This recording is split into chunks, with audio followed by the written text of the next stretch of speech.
ഇത് നമുക്ക് അത്ര വലിയ ഇഷ്ടമുള്ള സാധനം അല്ലെങ്കിൽ ഇതുപോലെ കാഴ്ച കിടക്കുന്നതാണ് നമുക്ക് ഒരുപാട് ഇഷ്ടമല്ലേ. ഇപ്പോൾ വഴുതന എന്ന് പറഞ്ഞാൽ ചില ആൾക്കാർക്കൊന്നും അത്ര വലിയ കറി വെച്ചാലൊന്നും അത്ര ഇഷ്ടമൊന്നുമില്ല. ഇവിടെ അങ്ങനെ തന്നെയാണ്. വഴുതന ഏത് രീതിയിൽ വെച്ച് കൊടുത്താലും അത്ര വലിയൊരു പിടുത്തമില്ല. പക്ഷേ എനിക്ക് എങ്ങനെയാണെങ്കിലും ഇഷ്ടമില്ലെങ്കിലും എനിക്ക് ഇതുപോലെ കാഴ്ച കിടക്കുന്നതാണ് ഒരുപാട് ഇഷ്ടമാണ്.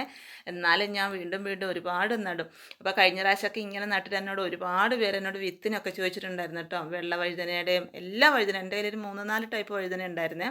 അതിൻ്റെയൊക്കെ വിത്ത് ചോദിച്ചായിരുന്നു. അപ്പോൾ എനിക്ക് എല്ലാവർക്കും ഒന്നും കൊടുക്കാൻ എത്തിയില്ല കേട്ടോ. എന്നാലും ഞാൻ കുറച്ച് പേർക്കൊക്കെ കൊടുത്തു. അപ്പോൾ ഇത് നമ്മുടെ വയലറ്റും അല്ല വെള്ളയും അല്ല, ആ ഒരു ടൈപ്പ് വഴുതനയാണ്. ഇതിൻ്റെ ഇടയിൽ കൂടെ ഒരു വയലറ്റ് കളർ വരെയുണ്ട്, ബാക്കി വെള്ള അങ്ങനെയൊക്കെ ആയിട്ടുള്ളൊരു ടൈപ്പ് വഴുതന. പിന്നെ നമ്മുടെ പച്ച വഴുതന, ഇതൊക്കെ ഞാൻ നമ്മുടെ വിളയാൻ വേണ്ടിയിട്ട് ഇട്ടതാണ്. പഴുത്ത് നമുക്ക് വിത്തെടുക്കാൻ വേണ്ടിയിട്ടൊക്കെ ഇട്ടിട്ടുണ്ട്. അപ്പോൾ ഒരുപാട് പേര് ആവശ്യപ്പെട്ടവർക്കൊക്കെ നമുക്ക് വിത്ത് കൊടുക്കണം. അപ്പോൾ ഞാനാണെങ്കിലും ആദ്യമൊക്കെ ഇതുപോലെ വിത്തിന് വേണ്ടിയിട്ടൊക്കെ ആണെങ്കിലും അന്വേഷിച്ച് നടന്ന് അങ്ങനെ കിട്ടിയ വിത്താണ്. ആ ഒരു വിത്തിൽ നിന്നാണ് കേട്ടോ ഞാൻ ഇപ്പോഴും ഇതുപോലെയൊക്കെ ചെയ്തെടുക്കുന്നത്. അപ്പോൾ ഇതിന് വെയിറ്റ് കണ്ടോ, അതിൻ്റെ കമ്പൊക്കെ ഇങ്ങനെ ചെരിഞ്ഞ് പോയേക്കുവാണ്, അത്രയും കഴിച്ചിട്ടുണ്ട്. ഇതിന്ന് ഒരുപാട് പറിക്കുകയും ചെയ്തു. അപ്പോൾ കുറേ ഞാൻ ഇതുപോലെ വിത്തിന് വേണ്ടി ഇട്ടിട്ടുണ്ട്, ഒക്കെ പഴുത്ത് വരുന്നുമുണ്ട്. ഇതെന്ന് പറഞ്ഞു കഴിഞ്ഞാൽ ഞാൻ കഴിഞ്ഞ പ്രാവശ്യം നമ്മുടെ പച്ചക്കറിയൊക്കെ നട്ടെടുത്ത് ഇങ്ങനെ വീണ് കിളുത്തിയ ഒരു വഴുതനയാണ്. അതും കണ്ടോ, അത് നല്ലൊരു വയലറ്റ് കളറുള്ള വഴുതന.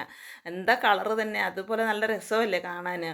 അപ്പോൾ അതും നിറച്ച് കായ്ക്കുന്നുണ്ട് കേട്ടോ. നമ്മുടെ വഴുതന ഇത്തിരി പൊങ്ങി പൂവൊക്കെ ഇടാൻ തുടങ്ങിക്കഴിഞ്ഞാൽ പിന്നെ നമ്മൾ രക്ഷപ്പെട്ടു. അങ്ങനെ വലിയ കീടശല്യമൊന്നും ഉണ്ടാവുമൊന്നുമില്ല. അതുപോലെ അങ്ങനെ ദ്രുതപാഠമാണല്ലോ, അല്ലെങ്കിൽ നമ്മുടെ വഴുതനയൊക്കെ ഇച്ചിരി വളർന്നു വരുമ്പോഴത്തേക്കും പെട്ടെന്ന് വാടിപ്പോവും.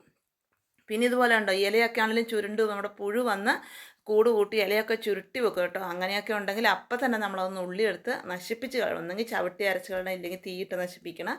ഇല്ലെങ്കിൽ നമ്മുടെ ചെടി പാടെ നശിക്കുകയും ചെയ്യും, മറ്റുള്ള ചെടികൾക്കൊക്കെ പിടിക്കുകയും ചെയ്യും ഈ ഒരു പുഴുശല്യം കേട്ടോ.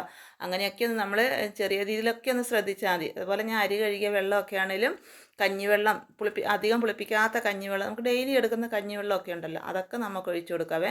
പിന്നെ നമ്മൾ പുളിപ്പിച്ച കഞ്ഞിവെള്ളം എന്നും ഒഴിച്ചു കൊടുക്കുന്നത് നമ്മുടെ ചെടികൾക്ക് ദോഷം കേട്ടോ. അങ്ങനെ ഒഴിച്ചു കൊടുക്കേണ്ട. ഡെയിലി ഉള്ള കഞ്ഞിവെള്ളം നമ്മൾ ഇതുപോലെ ഒന്ന് ഒഴിച്ചു കൊടുക്കുന്നത് നല്ലതാണ്, അരി കഴുകിയ വെള്ളമൊക്കെ.